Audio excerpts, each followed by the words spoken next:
That's been a minute ago. 16 years ago, I reviewed the Losi 1/10 scale slider. It was a ready-to-run sprint car designed for dirt oval racing and really gave you that sprint car sort of look and feel. And well, man, this gives me some nostalgic feel. I mean, we weren't even filming in 16:9 at this point. We may have been filming still on high 8 videotapes, so we may not have even been doing digital at this point in time. But since this point in time, I've moved on from Horizon Hobby. I'm now Gary from Rock Solid Productions, formerly Gary of Horizon Hobby. And one of the cool things is, as time goes on, we get to still enjoy the hobby of RC. And where this was great for a ready run out of the box, it was a lot of fun and whatnot, the 1/10 scale sprint car here definitely left a lot to be desired. Thankfully, Losi never gave up on the idea of making a race-ready, ready-to-run 1/10 scale sprint car. And that's what we have here today. This is the Losi 22S sprint car. And for those of you following on our video game channel, welcome. Thanks for checking out some of the RC stuff that I'm very passionate about. And to the new RC channel, welcome as well. Make sure you hit that subscribe button. That way, when we have more RC content coming, you will be kept informed and up to date. So this and that have nothing in common with each other. The 1/10 scale slider was based on the Losi high roller monster truck. And that was really the Achilles heel in a lot of ways for that car. The transmission was very much a weak point. It wasn't sealed at all. There was a center cross pin in the differential that broke on the regular and was really the weak point of that car. It was fun while it held together, but it really did not share anything with any other Losi car.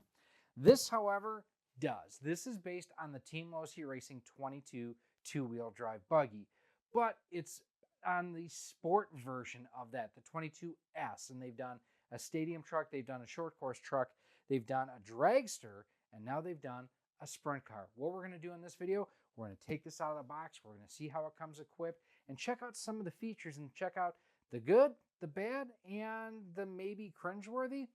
My photo booth a little bit on the small side for a 10 scale vehicle, so we're just going to pull the different components out of the box and show them to you on the bench. This is the first one that we pulled out. Nicely bubble wrapped there. Now this car I did purchase myself from Go Fast Hobbies and Raceway in Indiana. I will have a link down below for you where you can check them out. I have been super impressed with my dealings with them in the past, just recently with the Losi NASCAR cars. So I did get the version that comes pre-painted in the red body. It comes with a battery pack and charger. This is a Spectrum 4000 milliamp 30C Smart G2 battery. Now the thing on this for me and my track, this is one of 3 legal batteries, the 4000 and there's a 5000 as well. Probably end up picking up the 5000 just to have a little bit flatter discharge rate. Now, one thing is this is a smart battery, and that means it comes with the smart connector. This is an IC5 versus an IC3 that you would normally expect on a 10 scale vehicle. That's great because it allows more current flow. It sucks because my Spectrum battery charger uses IC3s, so I'm going to have to get a couple of adapters. I think this is probably the radio. Yes, it is. So this is the SLT2 radio, very, very simplistic. It does operate on 2.4 gigahertz. So you don't have to worry about frequency conflicts or anything along those lines with this. But it is a very plain Jane sort of radio. You do have a steering rate and a steering trim button there, an LED that'll light up red when you have it turned on. Now this is actually neat for beginners. There's a 50, 75, and 100% throttle limit. So if you're starting off and you're just learning, turn it down to 50%. That way, you know, when you're first starting out, a lot of people don't realize this is not an on-off switch, that there's moderation that goes into this. So if you set it to 50, it'll be easier to control, slower overall. You'll actually get longer runtime as well. 75%, 25% faster, 100% is full speed. And then here's the power button. Now for batteries, it just runs on, I can't remember if these are AA's or AAA's. AA's. Now this is the same radio that they included with the Losi NASCAR car. I have to admit, I don't like the ergonomics on it, but our track requires box stock, so I'm going to have to use this radio or an SLT3, which I may pick up down the road. Up next, we have the manual and some other things in this baggie. Let's open this up. So inside here you get 4 AA batteries for the transmitter. Looks like some odds and ends screws, and let's see what that plastic piece is for. Battery mounting options in here. You do have a servo saver spring, essentially. You do have a shock tool, and it's called a box wrench. I have always called these Tamiya wrenches because they come in Tamiya kits. Now, it is nice that they do include one of these. So this is an EC5 device to an EC3 battery, so at least I have one of these that I can go ahead and connect to my Spectrum charger. The thing is, they only sell these in pairs, so for me to get another one of these is going to be like 15 bucks. Not cool. This box here, I'm assuming, is going to be the USB charger, and I know a lot of people have mixed feelings on this. Like, it's just a basic charger, and you still need a power supply because it's USB, right? So why even include it? So it does include a USB-A to USB-C cable for power. And then here is the charger itself.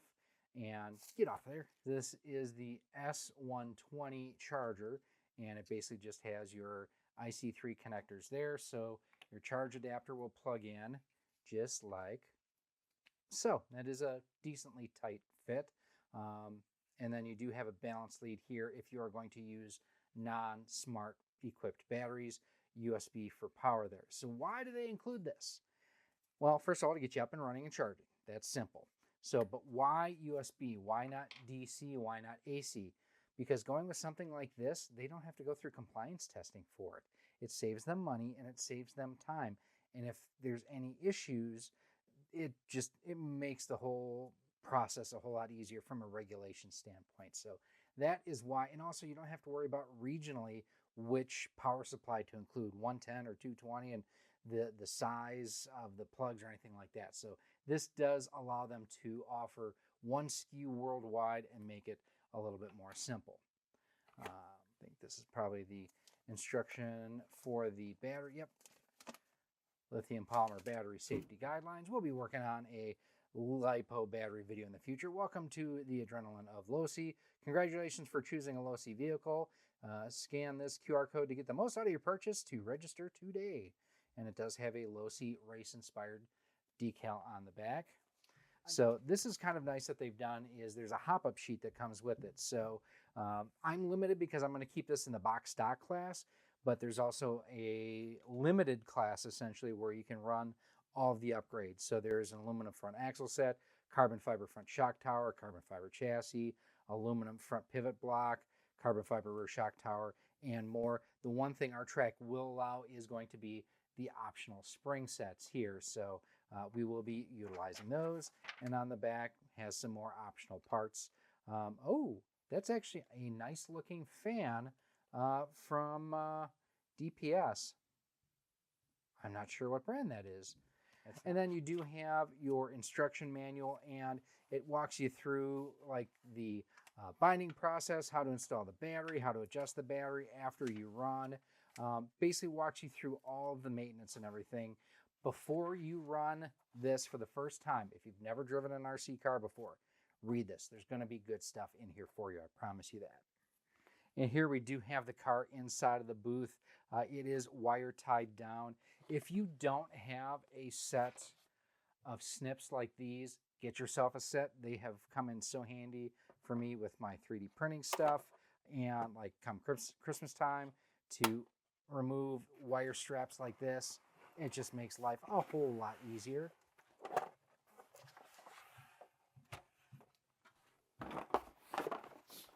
And there was nothing else in that cardboard. So here is the car itself. And since it is the ready to run, it is the black and red paint scheme.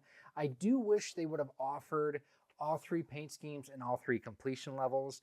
I do understand there would be some SKU creep as far as having too many SKUs, but it just would have been nice. Taking a look at it, here we do have the officially licensed Hoosier tires, front and rear. I believe these are the mediums. There is a soft and a hard, so you can dial that in. Taking a look here, there's the power switch. I don't know how much I'm going to like that. It's nicer than having to climb into the body and get it out that way. But if you take a hit there, will that accidentally power off the car? I don't know. The headers, these things are a work of art. Look at how sharp those look. Definitely something really, really good looking on there. You do have the full wing, and the coolest thing, I'm going to pop the body off just like this, maybe. What am I doing wrong? There we go. And here you can see the body comes off all in one solid piece. Now, if you do want to run this as a midget versus a wing sprint car, you can easily remove the wing by undoing those mounts. Looks like there is a little bit of adjustment to the angle there, but not much. Now, one thing I do want to do just for comparison's sake with the body off, there's a 10th scale vehicle. This is the 12th scale NASCAR car, so you can kind of see what the size difference is. It's not that much bigger without the body on. With the body on, it feels massive. But this is my Losi NASCAR car, and as you can see here, it is quite a bit smaller, several inches on each end of the wheelbase. It's narrower as well. These cars have been so much fun.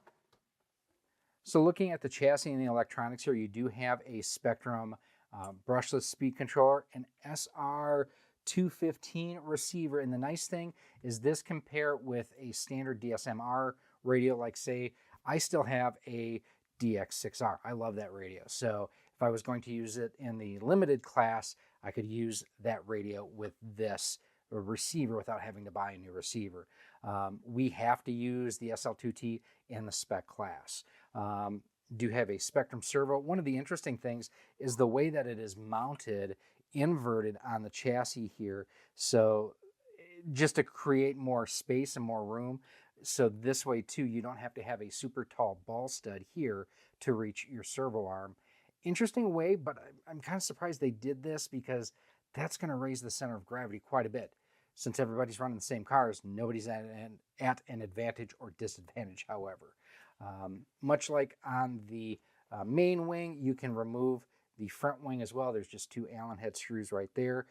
Purple springs come stock up front and then look like oranges in the back. Taking a look at the battery tunnel, these are like rubberized hold downs here. Come on, you. How do you pop off of there? Thought we had it. Come on, you. There we go. That pops off right there.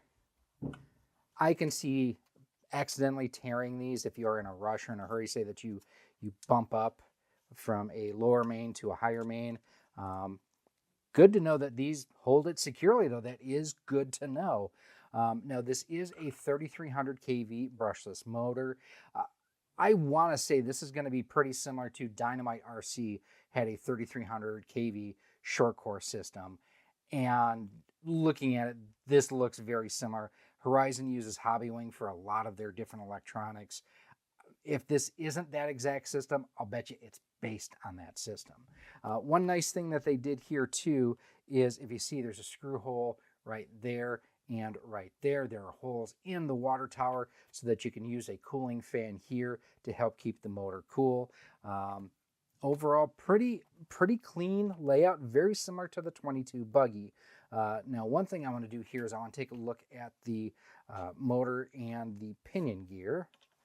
Now, is that 2.5 or is that a 2? Nope, that's a 2 millimeter. Pick yourself up a nice set of Allen wrenches. Dynamite has got a great set out there. I like the Team Associated set. It is awesome. We have featured that here before with some other vehicles and shorts that we've done, and we are going to be featuring it with the MT12 review we've got that we're working on as well. With the gear cover removed, we can see the pinion and spur gear on here. It is not a lightweight pinion, I'll say that, but it should be able to withstand quite a bit of abuse. Losi and TLR do offer the lightened aluminum ones. Wow. 20 tooth that comes stock on there. I don't remember what the spur gear is off the top of my head, but that's something that we can double check the manual on. I will not be using this myself. I will be upgrading to the aluminum pinion gear just for less rotating mass. It'll help the car actually accelerate faster. The thing with a heavier pinion like this is it will hurt your acceleration, but it does have the advantage of a flywheel effect. So as it's spinning, What is it? An object in motion tends to stay in motion. Same thing with this. So if you let off the gas, it's a little bit heavier. It's going to keep spinning. So a little bit less drag brake when you let off of the gas. Now the wheel covers on the side are held on with 3 screws. Looks like those are 1.5 millimeters. We'll pop that off real quick.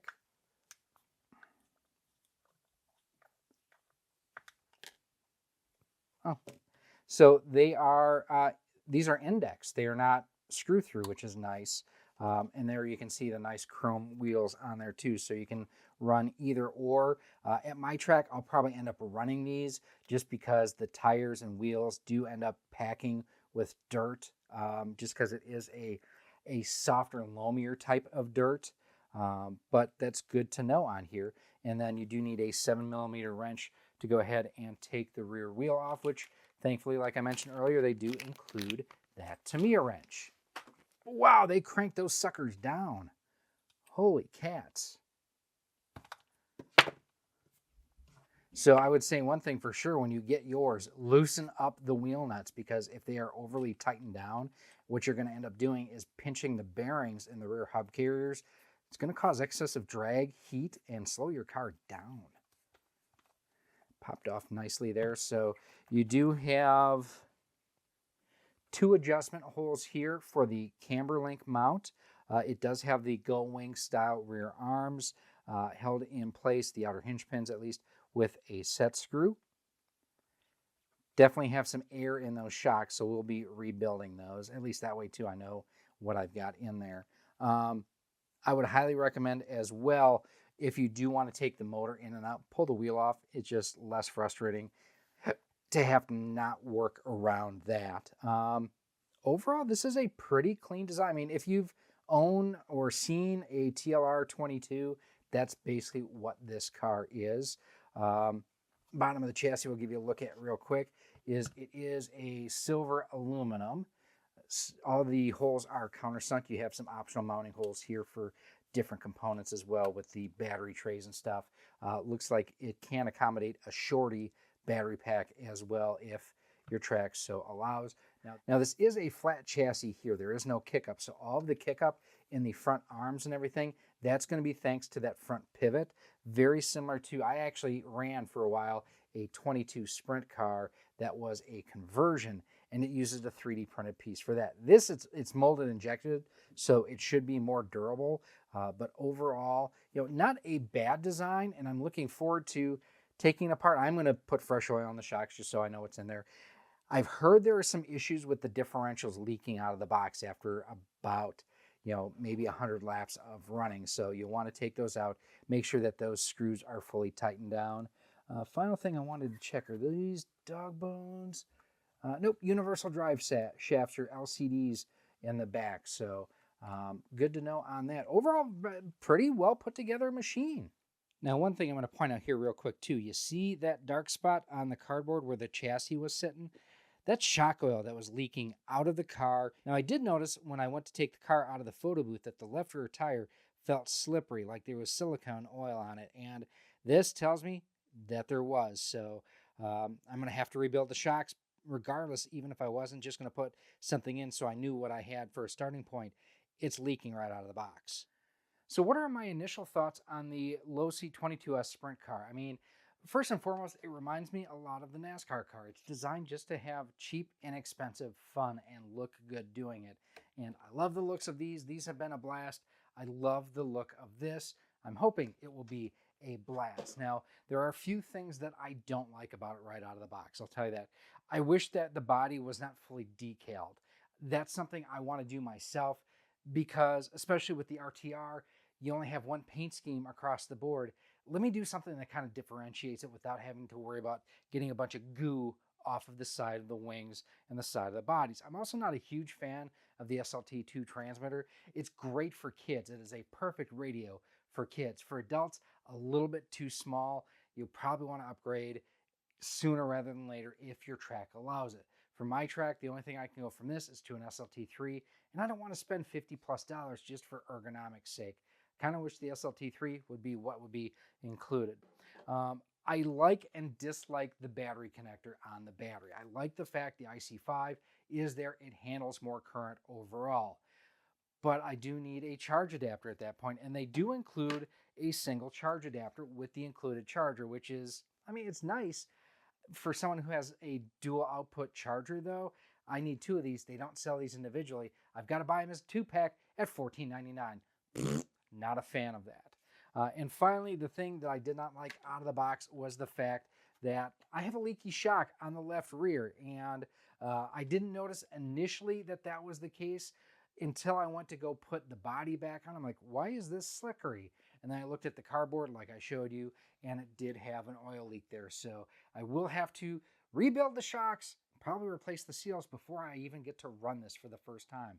I've also heard reports from some people that the gear diff is not fully tightened out of the box.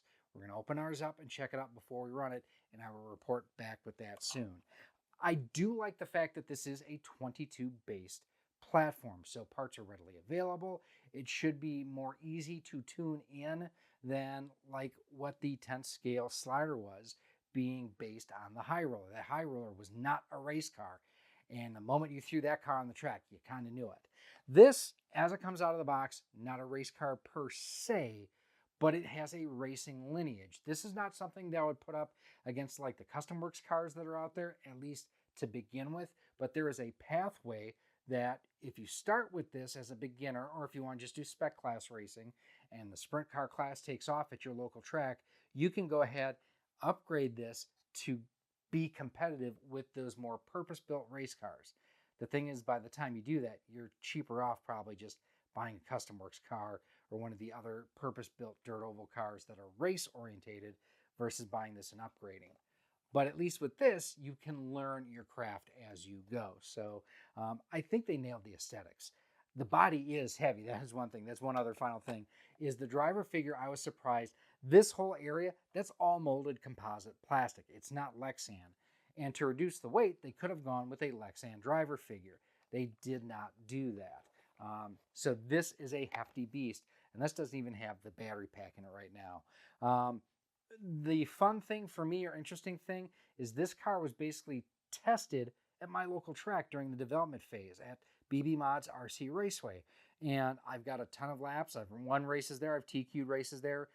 I've run a sprint car there. I've run a 22 conversion sprint car there. So I'm eager to see what this does compared to what that did.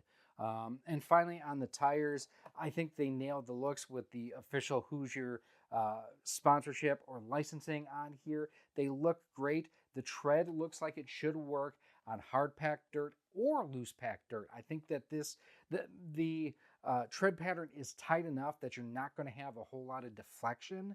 So it should withstand if you are going through high bite corners. Now, the one thing I have noticed seeing other videos of this driving along is it does seem like the front end is awfully soft, and I've seen a lot of cars dumping over on this right front. So I'm going to take a look here real quick. No way to attach a sway bar to the front, at least box stock. Maybe we can finagle something. We'll see here. So like I mentioned at the top, I got my car from Go Fast Hobbies and Raceway. Check them out. I will have a link down below in the comment section. Great people, super fast shipping. Absolutely have enjoyed buying stuff from them to this point. They have had absolutely wonderful service, something you will definitely want to check out. Speaking of checking out, make sure you hit that subscribe button and check out some of the other videos that we have here on the channel. And if you're watching this on the RC channel, check out the video gaming channel, Rock Solid Productions. And if you're on Rock Solid Productions, check out the RC channel, Rock Solid RC. But for now, I've got some shocks to rebuild, got a diff to inspect, some battery packs to charge before we can go ahead and run this. But looking forward to run this at BB Mods. It's time to go racing. We'll see you later.